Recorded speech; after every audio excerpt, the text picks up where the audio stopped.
In this tutorial, we will teach you how to make your computer run faster. There are a number of ways you can go about this, but for now we will be sticking to slow processing caused by heavy programs. Heavy programs can eat up the memory, and when working with multiple softwares at the same time, the computer processing speed becomes very slow. We will be covering 4 types of applications that can slow your computer down. First, let's start with the browsers. Generally speaking, browsers eat up a lot of space. Just to give you an idea, let's open up Google Chrome and log on to the HOWTECH website. With that done, we will open up the Google Chrome memory usage measuring tool. And over here, you can see that with only one website opened up, Google Chrome is utilizing almost 400 megabytes of memory. If we look at the processes, you can see that most of the memory is being utilized by add-ons. So let's head to the settings window and disable all the extensions over here.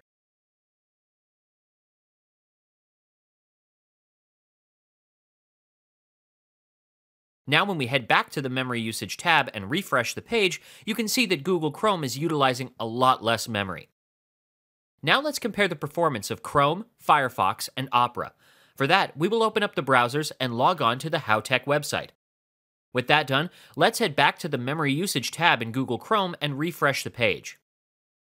Over here, you can see that Mozilla Firefox is utilizing the least memory amongst the 3 browsers. Similarly, there are many other lightweight browsers that can be downloaded and installed. For example, the Kmeleon web browser. Over here, we have already downloaded and installed the browser on our system, so let's open it and log on to the HOWTECH website. With that done, let's open up the Task Manager and locate the browser process. And over here, you can see that the Kmeleon browser is utilizing the least memory when combined with the rest of the browsers. To give you an example of how effective this browser is, let's open up 4 websites in different tabs in both Google Chrome and the Kmeleon browser. With that done, let's look at the memory utilization by Chrome, and you can see that the memory usage has increased considerably. Now let's check up on the Kmeleon web browser, and here you can see that it's still way under 130 megabytes, still way less than all the browsers here. One of the reasons for that is when you open up multiple pages in this browser, it utilizes only one process, while in Google Chrome, each tab is treated as a separate process, which can clog up the memory. If you really want to tone things down, you can even try out the Lynx web browser, which can be downloaded from lynx.isc.org. This is basically a command line browser, which utilizes only 3.5 megabytes of storage, and when active, wouldn't even take 2 megabytes of memory. This is because the text-based browser won't load any images or widgets. It will only display the text. Moving on to media players. Over here, let's open up the same file in the Windows Media Player and the VLC Player. Now let's open up the Resource Monitor and locate the Windows Media Player process. You can see that it's taking up almost 150 megabytes of memory just to play a video, while the VLC Player utilizing marginally less memory, just about 130 megabytes. But here's where the problem lies. Windows Media Player requires different codecs to open up different types of media files. For example, when we try to play the OGG audio file format in Windows Player, it would give you an error, while the same audio file will be playing in the VLC Player without any problem. This is why we have downloaded and installed different codecs for Windows Media Player, which results in the application taking up more memory as compared to when playing a simple MP3 audio file. This is because all those codecs will take up a lot of the memory when activated, which is not the case with the VLC Player. Furthermore, these codecs will also utilize the disk storage space when installed. That's why a good alternate to Windows Media Player is the VLC Player, which can be downloaded from videolan.org. Now let's move on to document processing tools, such as Microsoft Word. Over here, notice that we have only opened up the new document, and already this average CPU utilization has jumped to 0.61. As we start adding images to the document, notice how the utilization increases. More so, the percentage of CPU used by this process keeps jumping from high to low and isn't consistent. Keeping in mind that you are only using a word processor, taking up 5% of the memory seems a bit too much. Furthermore, it's taking up more than 55 megabytes of memory.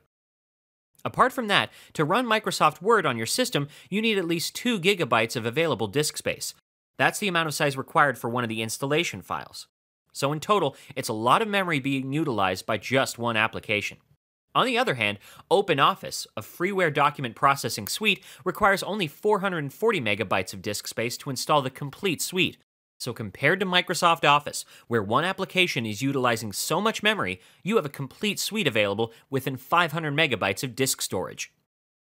Apart from that, the OpenOffice word processor is a lightweight application. Let's test the application by adding the same images that we added in Microsoft Word earlier. And over here, you can see that it's only taking up to 3 megabytes of memory usage, almost 18 times less than what Microsoft Word was utilizing. If you want to save up on storage space some more, you can switch to the many web-based document processing suites. One example here is Google Docs. With such web-based applications, you don't need to install any software and can start making documents immediately. All you need is a Google account, and that's it. You can create new documents, add pictures and different artwork to them, and most importantly, share them with different people. All you need is their email address, and they can view the contents of your document. Furthermore, with Google Docs, you can take advantage of cloud computing. All your documents are saved online, so you'll be saving up a lot of space since no software will be installed and no files will be saved on your disk. Only the memory being utilized by your browser that we discussed earlier in the video will be consumed. Furthermore, since all the work that you do will be saved in cloud storage, you can access that data from anywhere at any time. Last of all, you have the post-production tools. Applications such as Adobe Photoshop require a lot of space, both for installation and memory usage. Over here, you can see that with no document opened up, it's already taking up almost 100 megabytes of memory. Furthermore, you require at least up to 1 gigabyte of free storage space to properly install Photoshop on your system. In comparison to that, Fotographix is a lightweight, free image processing tool that allows you to do exactly what Photoshop does, that is, manipulate images and create artwork. It only takes up to 1 megabyte of storage space and is portable, meaning it doesn't need to be installed on your system. Now let's compare the two applications and monitor their performance. Here you can see that with no document opened up, Photoshop keeps on consuming more and more RAM while Fotographix is only consuming 2 megabytes. So let's first add effects to an image on Photoshop and monitor the memory usage. Over here we will bring an image in Photoshop and add a color balance adjustment layer to it.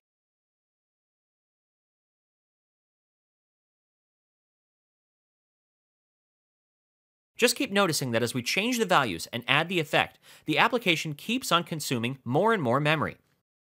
Now let's duplicate the layer and add a Gaussian blur effect to it. With that done, let's reduce the opacity to 25% and change the blend mode to overlay. You'll notice that a problem with Photoshop is that it keeps adding memory to its processes, and when those processes aren't being used anymore, the memory usage won't decline. It will remain constant. This makes Photoshop a memory hog. On the other hand, notice that when we add the same effects in Fotographix, the memory usage increases, but it keeps on fluctuating according to our usage. At the end, it's consuming way less memory than Photoshop, and the output is the same, which makes it a very good alternative. And these are some of the alternatives that you can use to make your computer run much faster. Thanks for watching. This was a HOWTECH.tv tutorial.